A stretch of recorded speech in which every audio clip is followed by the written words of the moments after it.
In this month of May, our worship theme is legacy. As we light our chalice today, let us remember the profound history of the flaming chalice, a Unitarian symbol of resistance and refuge created during World War II. We invite and invoke our ancestors of blood, of spiritual tradition, of identity, and of choice. Come, let us worship together. Thus, continue making music. There is more love somewhere.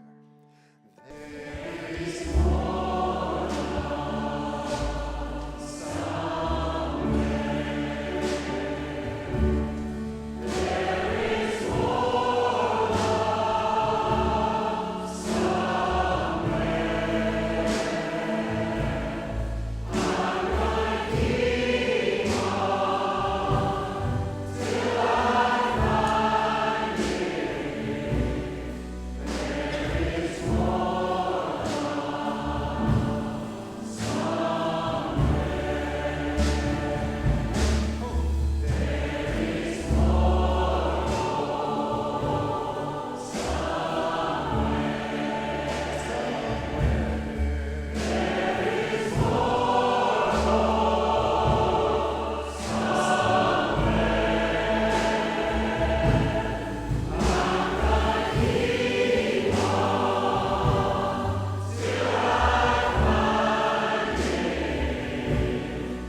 Hi, All Souls.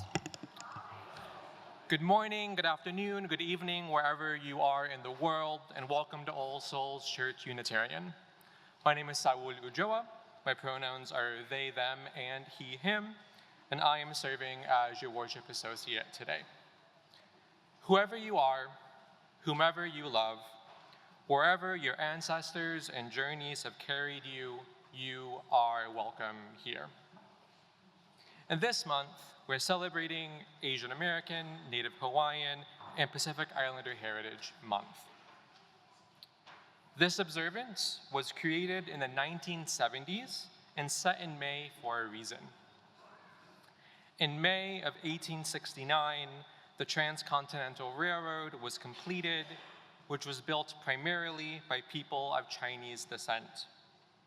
And in May of 1843, the first recorded Japanese person to live in the US, Nakahama Manjiro, also known as John Mung, arrived here. He later became a congregant at a Unitarian church in Fairhaven, Massachusetts. As we reflect on this month, we recognize that our histories include moments of pride and also moments of harm and complexity. This congregation, for example, was once home to President William Howard Taft, whose colonial governorship of the Philippines is still remembered by our UU siblings there as a source of pain. And yet, from our earliest days, this community has also been a spiritual home to Asian descent people. Back in 1821, two congregants of Indian and British descent, John Law and Edmund Law, were part of our founding years. We were also the first congregation following the consolidation of the Unitarian and Universalist traditions to have an Asian descent minister fellowshipped with the Unitarian Universalist Association, Reverend Andrew Kuroda. The United States government incarcerated him during World War II, along with thousands of other Japanese Americans. After the war, he became a Unitarian and led a Japanese-speaking ministry right here at All Souls from 1962 to 1976. And today, we're proud to be home to many Asian American and Pacific Islander congregants whose leadership, stories, and presence are deeply woven into the life of this community. So this May and always, may we honor, uplift, and celebrate Asian American, Native Hawaiian, and Pacific Islander peoples. And we know that being in community looks different for everyone. If you need to step out of the sanctuary for any reason, the service is being broadcast in Pierce Hall and Reeb Lobby, both doors out here. Whether you're a parent tending to little ones, need to just stretch your body, or are feeling overstimulated, know that you are still part of this gathering, however you choose to engage. And so now, let's take a few moments for a different kind of welcome. If you're new or newish, or still feel new or newish to All Souls, or you're a member who has returned after some time away, we'd love to recognize you. If you're here in person, would you raise your hand so we can offer you an All Souls welcome? And if you're joining us on Zoom, let us know in the chat. Are there any visitors this morning?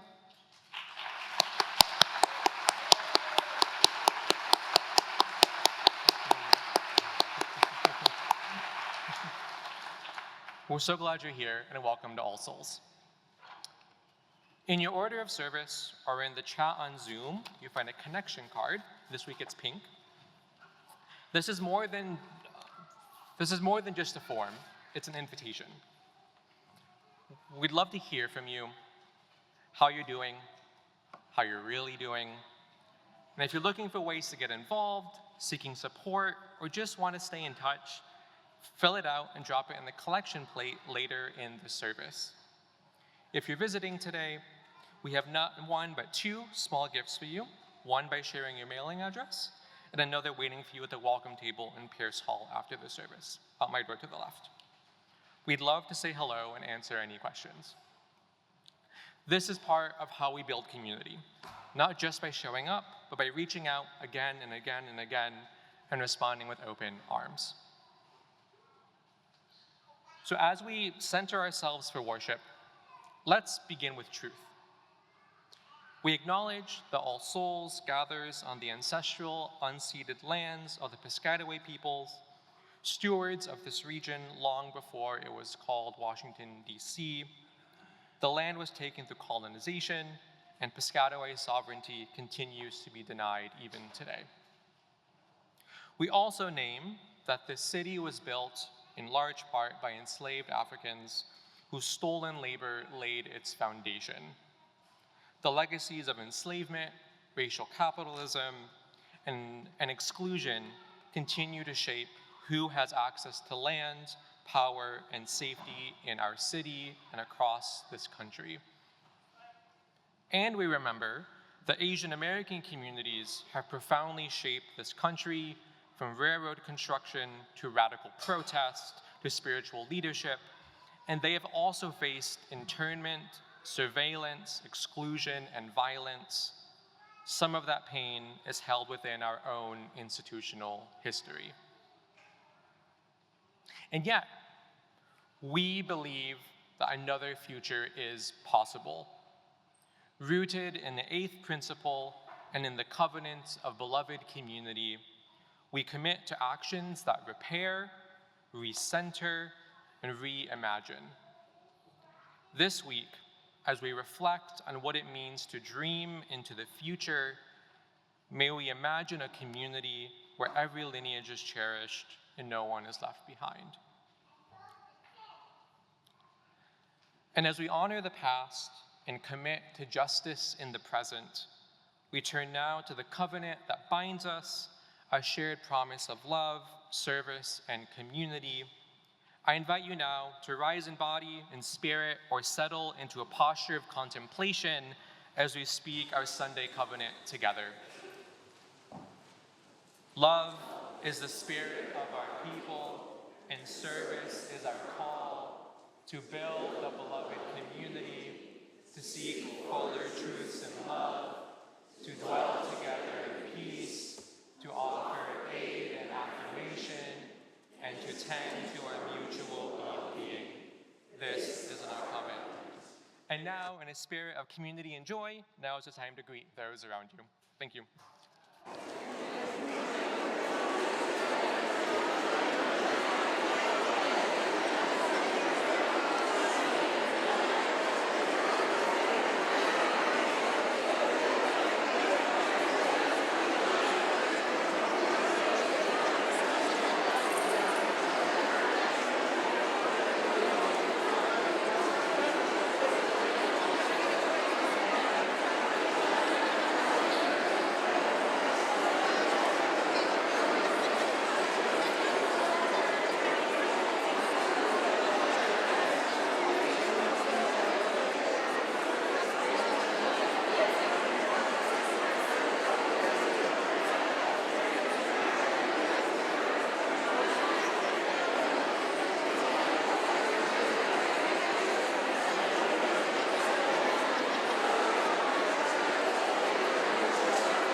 Beloved, we have a child dedication this morning, so I'm going to invite Callie to come up with her family and community. And I'm going to invite if you could come right up here, closer, yes, perfect. And I'm going to invite my young friends to come up and participate in this blessing and dedication, so please come join me. You could take a seat right up here. That's right, front row seats, the best in the house. Yeah, you can take a seat. Yeah.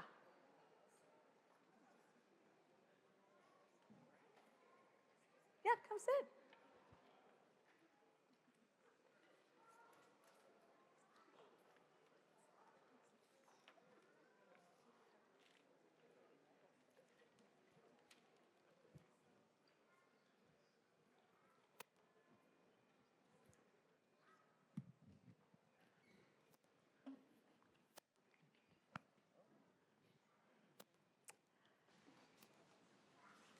Callie, will you share with us the name of your wonderful daughter and anything briefly about the meaning of her name?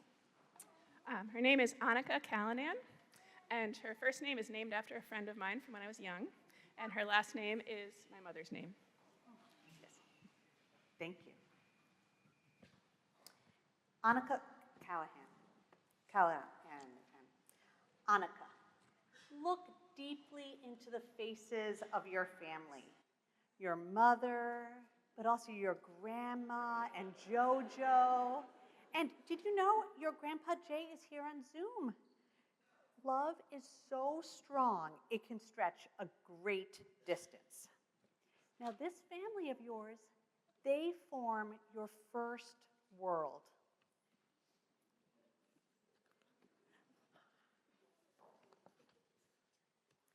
And their love of you is so strong that actually called you into this world. They loved you before you even arrived. Now, look at this congregation. Look at that. Whoa! Your mother loves these people. And from us, you'll learn what it means to love widely and be loved freely. Now, these children, they're your special community of friends. Now, friends, will you welcome Annika with a wave? Will you promise to treat her with kindness and smile when you see her? Yes. Thank you, dear ones. Now, we are gathered here not only to welcome you, but to dedicate ourselves to you. Callie, you know the beautiful work ahead for you, which is harder, more sleep deprived, and more rewarding than one could ever know or expect.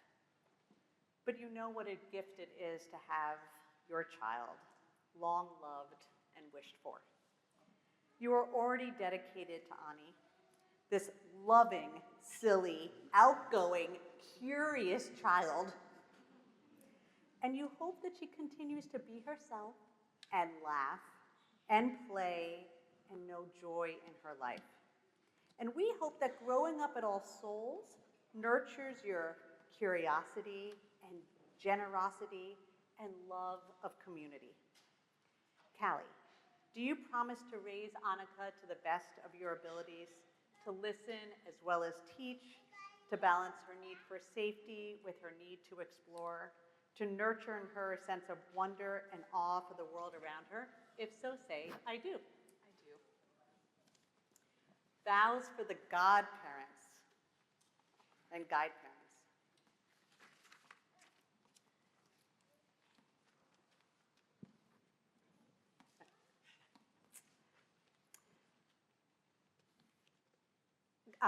Godparents. Yeah. Sarah and Andrew. You have been chosen as Ani's guide parents. Guide parents are chosen as people in whom parents place a special trust and responsibility. Guide parents take a lifelong interest in the moral and ethical development of their godchildren. This means not only filling those young lives with warmth and encouragement, but also being willing to remind her, if she ever forgets her way in life, of the good person you know her to be. Tell her that there is much to take seriously in the world, but that some risks are worth taking, and that a spirit of playfulness makes everything easier. When they are teenagers, it is all right to tell her humanizing stories about her mother. Pay particular attention for the lessons that are yours in particular to teach. Will you accept this role of guide parents with a spirit of love and commitment? If so, say, we will. And vows for the grandparents. Cynthia and John and Grandpa Jay on Zoom. Every child needs adults other than her parents in whom she can trust. Will you provide Annika with inspiration and support as she travels her path to adulthood? Will you take joy in her successes? And when she faces challenges, will you remind her that spring always comes? Will you return to her the love that she so evidently brings into your family? If so, say, we will. We will. Everyone gathered here today is the village that surrounds this family with love and strength. Today we commit ourselves to the wondrous task of nurturing this child. If you will turn your attention to the screen or the responsive reading in your order of service, I invite you to read together in unison your response. It is our faith that each child born is one more Redeemer.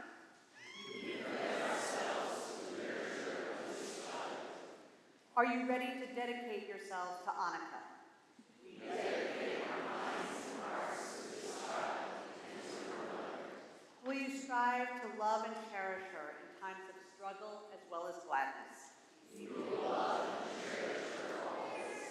We acknowledge the divine spark within each child. May we be worthy guardians of this young life. May we build a community in which your roles are surrounded by unity, embraced by love, and cradled in arms of peace. Annika, we have dedicated ourselves to you, which is the most important blessing that I have to offer today. I seal it with this ritual. You're going to love this. We rub your feet with earth from our sacred ground, that you may feel a deep connectedness to the wondrous world in this place. May you feel grounded in the knowledge you always belong. May your lips speak words of compassion, wisdom, and kindness. Air. As you breathe the breath of life, may you remember that you are fundamentally not an individual, but part of an interdependent whole. Others count on you, just as you will count on others. And may the light of truth call you as a reflective and meaning-making person.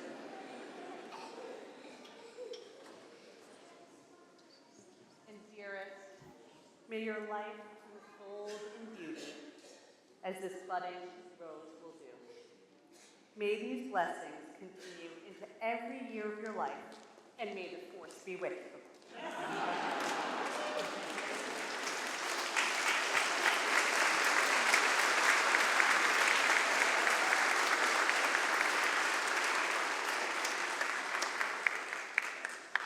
As our children and youth go to their classes, as we sing Sia Hamba, I invite you to celebrate this family today.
Good morning.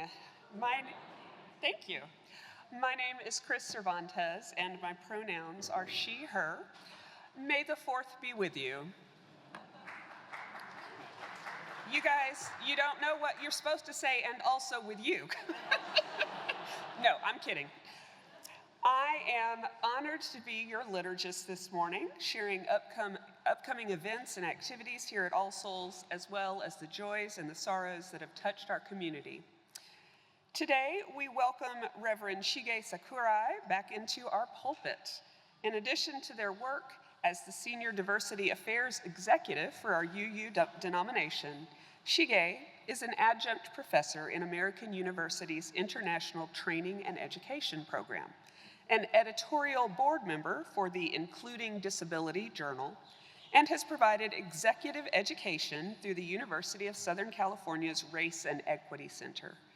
Shige is a retiree of the University of Maryland, College Park, where they led LGBTQ+ support and advocacy efforts in the campus community.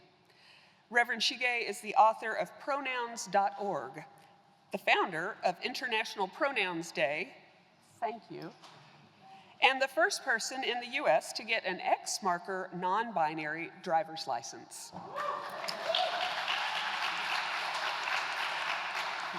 Shige's recent articles in the UU World magazine explore the history and spiritual dimensions of transformation work in Unitarian Universalism.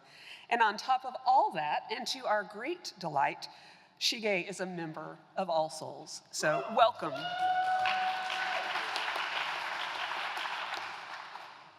As usual, there's a lot going on at our church, so buckle up. Today, at 12:15 p.m., the Living Well Within Our Means Committee will host an engagement session right here in the sanctuary to discuss the very thorough report that they created on, well, living well within our means. The committee, board, and the executive team welcome your feedback as well as your input regarding implementation and the shift to shared ministry. This is going to be a hybrid conversation, so if you're on Zoom, we hope that you will join us. Dovetailing nicely with that, there will be a budget hearing on Monday, May 5th, that's tomorrow night, at 7 p.m. on Zoom. As we heard last week, All Souls is facing some tough choices financially, and though the executive team and the board are presenting a balanced budget for our upcoming fiscal year, understanding what it does fund and what it does not fund is really important.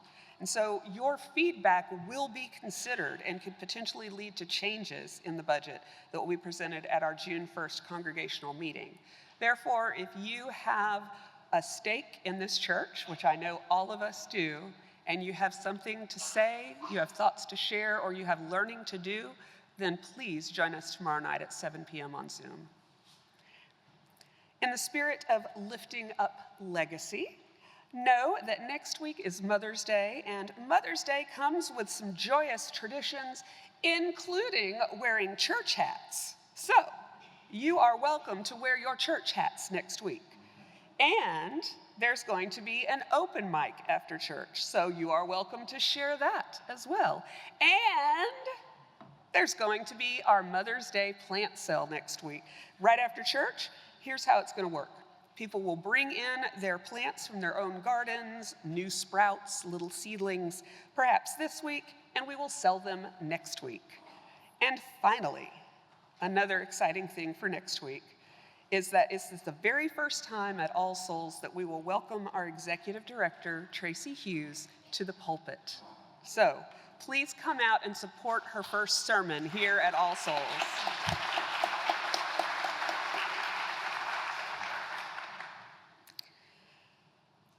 At this time, I invite you to settle yourself as we just talk about the joys and sorrows of our congregation. We send prayers to longtime member Janet Randolph, who now lives in Atlanta, on the death of her mother this past week. Ms. Dolores Downs Randolph had just celebrated her 101st birthday recently.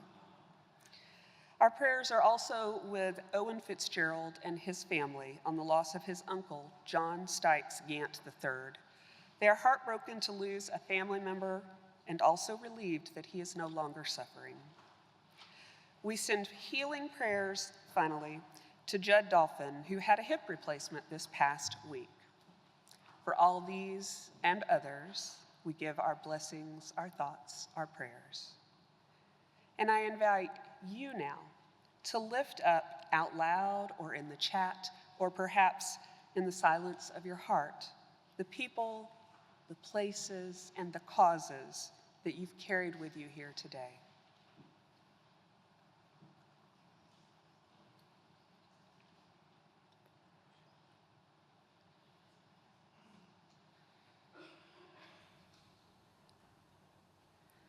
Later in the service, we will be singing Spirit of Life. At this time, however, let us receive this musical blessing for deep peace.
Good morning.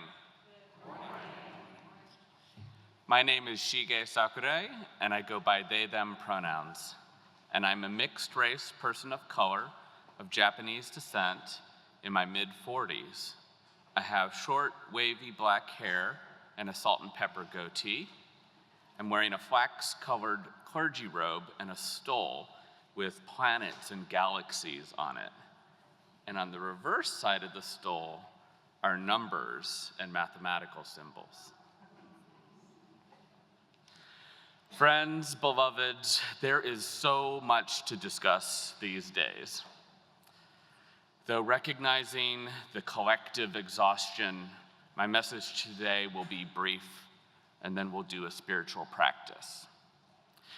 That said, I'm still here, I'm still queer, I'm still trans and neurodivergent, and a DEI practitioner, and a person with family in multiple countries.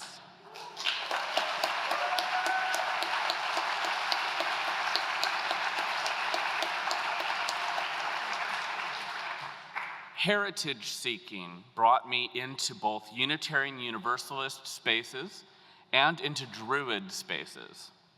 I was learning about my Japanese ancestors, about Buddhism, Shinto, and nature-based spirituality.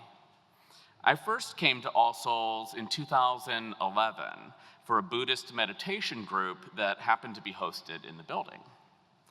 After years of flirting with Unitarian Universalism, I found that it could be a home for me, for prophetic, justice-oriented community. Simultaneously, I found that Druid spaces provided a good grounding for learning and craft, contemplative practices, and a nature-based spirituality that also allows me to explore my Shinto heritage. Now, I serve as a senior executive in the Unitarian Universalist Association, our denominational body of over 1,000 UU congregations, and I'm ordained in the Druid tradition.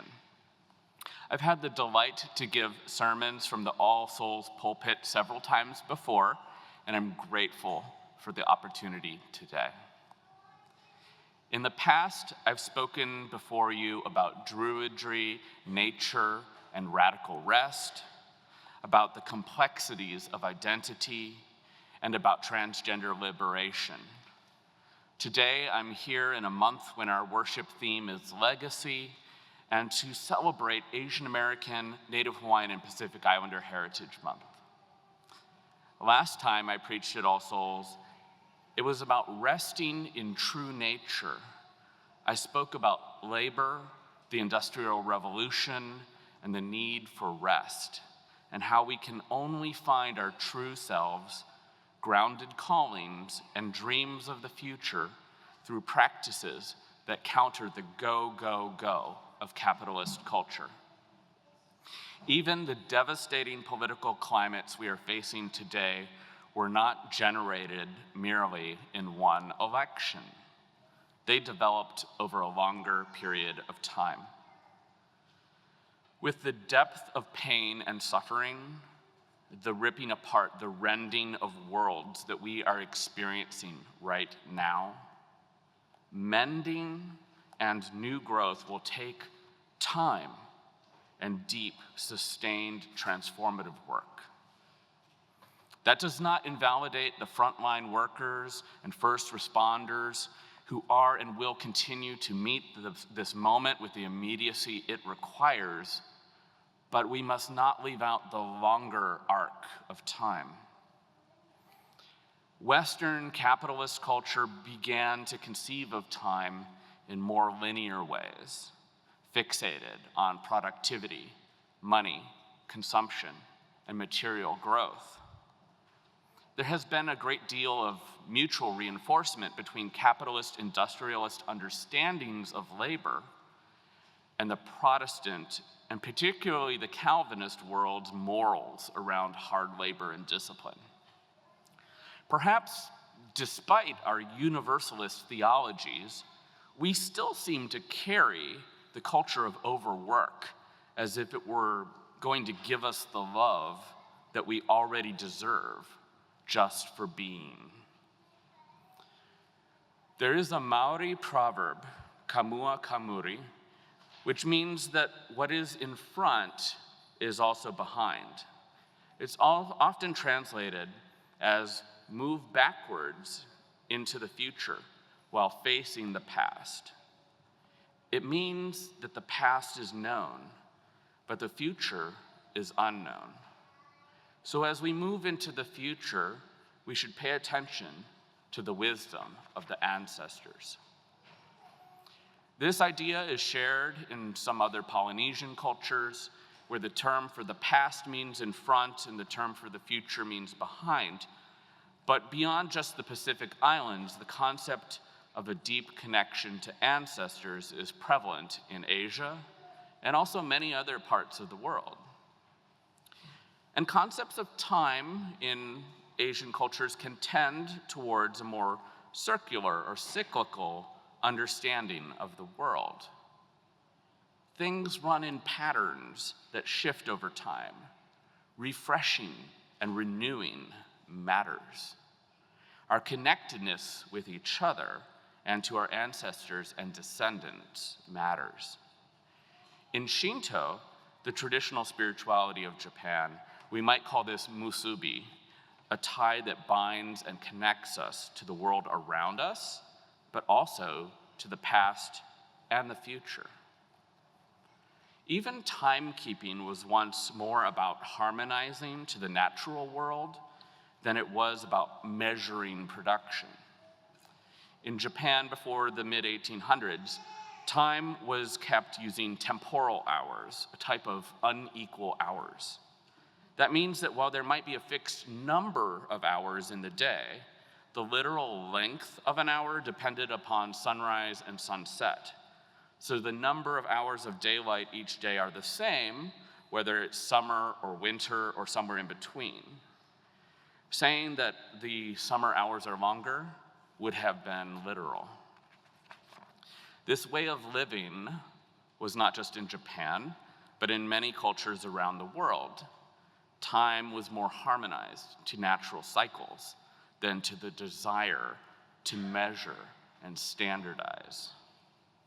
So don't let the corporate industrial world straighten time into a mere linear and material growth-oriented model. Keep it queer, keep it curvy. The faster we move, the faster we try to move, the slower time passes. Time has ebbs and flows. We know there are setbacks, and we know there will be opportunities. We should not meander mindlessly through a chronology of history, the chronos, as the ancient Greeks might say. We are seeking kairos, the critical moment, an understanding of time that lets us truly live and not just be alive. The moments that let us make history and not just be history. What wisdom can we turn towards? Towards the ancestors? Towards history? Meanwhile, we are becoming. We are in the process of becoming ancestors. Today's sermon is in 2 parts, and when we return for the second part, you will be invited into a spiritual practice, a sort of reflection, guided meditation, journey, or what I might call a future seance. We will imagine our descendants and the messages we might have for them and that they might have for us. As is our tradition, let us now sing Spirit of Life together.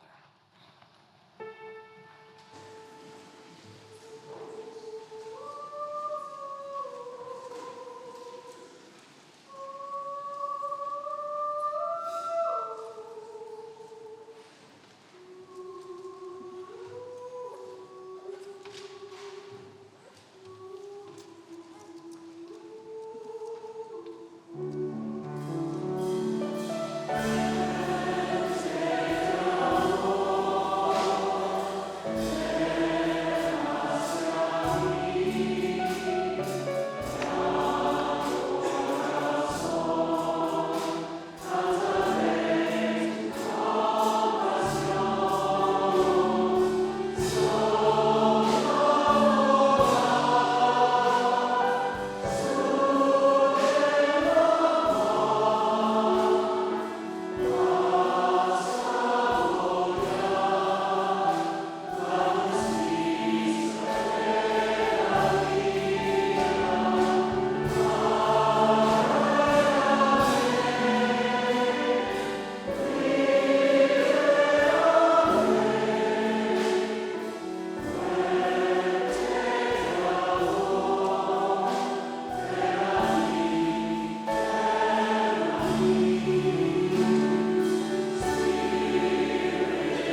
I invite you to come into a time of spiritual practice.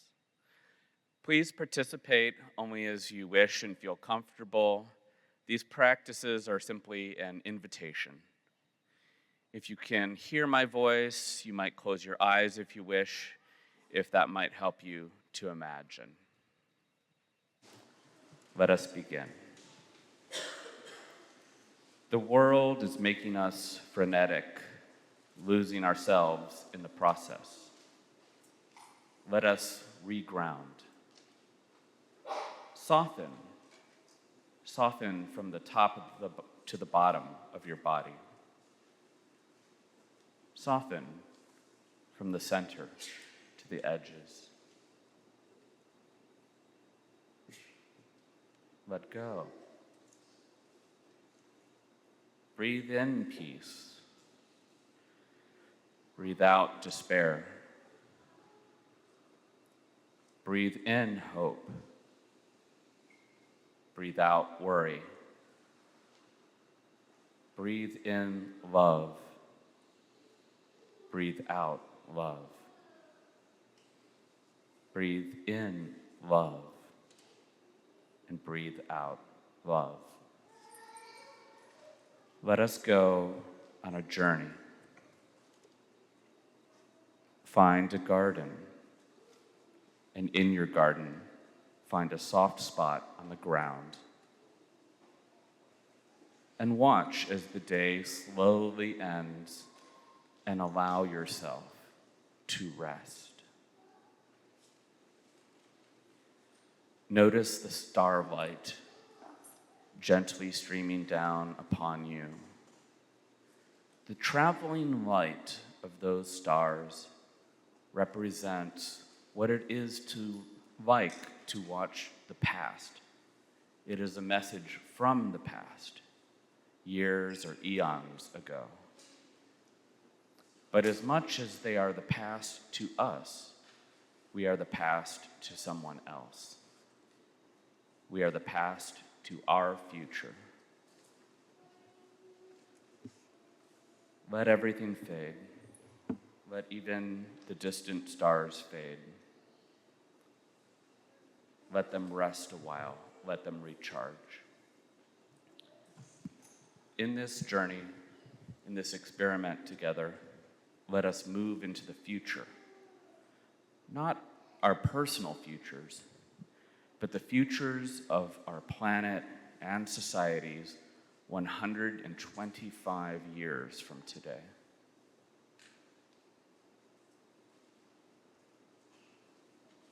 The year is 2150, and there are students and scholars, congregants and spiritual leaders, activists and artists who are curious about the year 2025.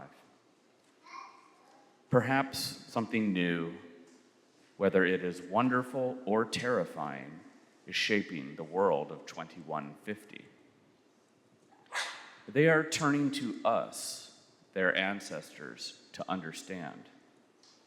They are our descendants, not just our descendants by blood, but our inheritors of this planet, our descendants by field of interest, by identity, by spiritual community, by struggle, by liberation. They are the totality of the future.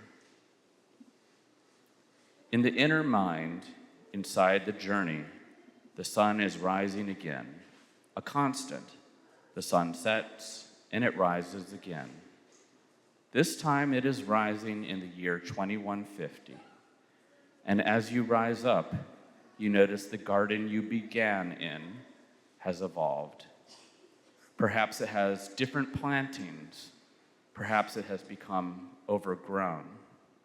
Regardless, notice and find your way along a pathway.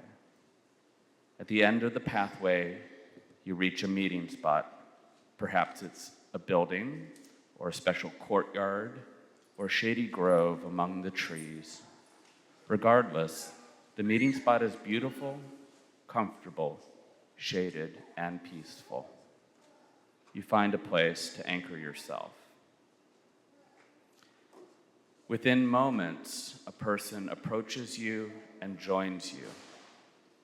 The person is one of your descendants, whether that is a descendant by blood or of place, space, interest, or identity. The descendant quietly asks you about who you are and who you were.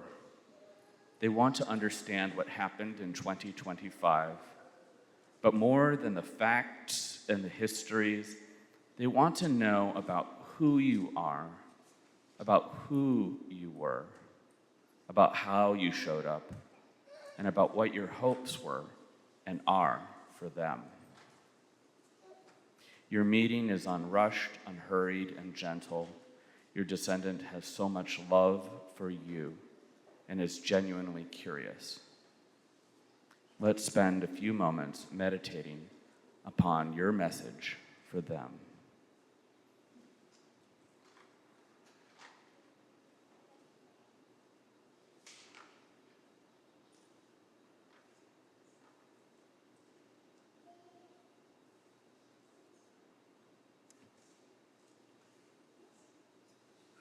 When you are ready, you share your message with your descendant. Let them listen and digest what you shared, validating you. They are calm and caring. They are thankful for your message, for you being you, for you being authentic with them.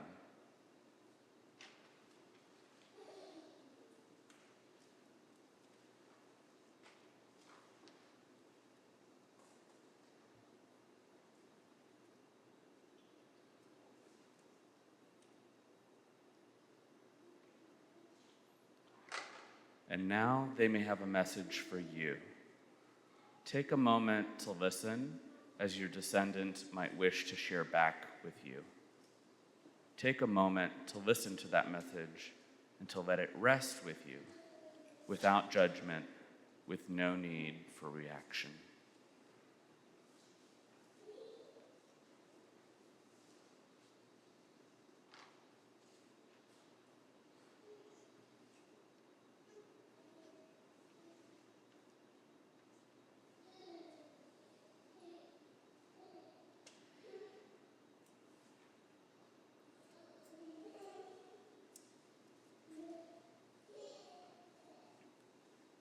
In a few moments, we will reground.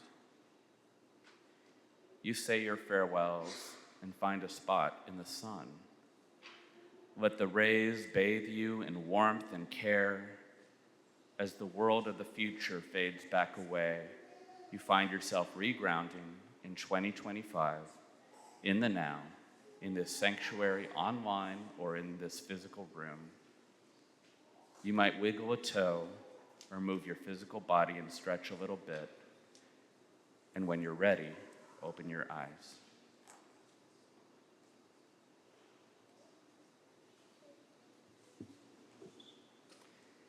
Thank you for sharing this time, this exploration with me on the wisdom of time. What the world is now is not what the world must always be. Let us journey together in love, in the work of transformation.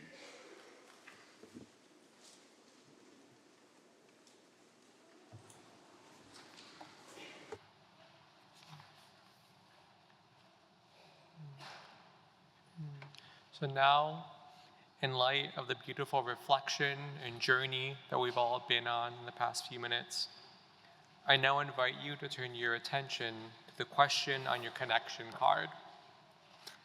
This week, Reverend Shige has invited us to contemplate this question. What message would you send to the future? As the music plays, you are invited to contemplate and reflect on how you would answer this question, and please fill out both sides of the card.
If the service or the meditation today has stirred something in you, perhaps a longing, a memory, a vision, know that you're not alone. Here at All Souls, we're in a season of looking back, looking forward, of reckoning with the past and imagining the future we are called to build. We share our time, our talents, and our resources, not only because they're needed, but because we're dreaming something bigger into being. Our generosity helps shape a future where truth is told, love is practiced, and justice is lived. That's the world we're trying to build together. And this month, as we honor Asian American and Pacific Islander Heritage Month, our Share the Plate recipient is Asian American LEAD, LEAD. Founded in 1998 by Sandy Dang to support Vietnamese refugee and immigrant youth, AA LEAD empowers underserved Asian American and Pacific Islander young people across DC, Maryland, and Virginia with educational support, identity development, and leadership programs. If you're in the sanctuary, the ushers will be passing the plate for our offering, or you can text your donation with the instructions on the screen. On Zoom, you can click the link in the chat. The offering will now be collected and graciously received.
We're thinking about those descendants. We are working today to build a new way, working to be free.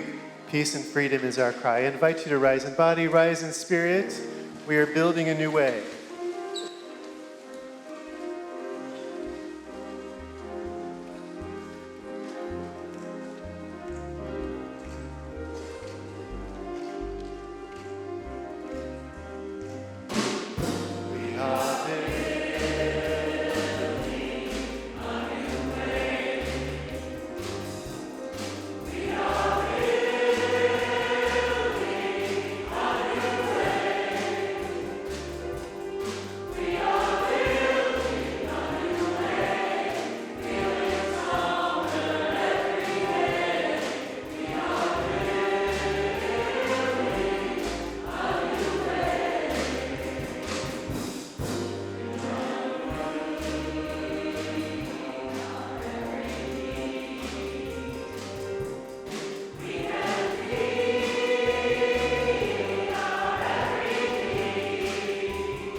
Hold in your spirits that there will be better days if we build a new way.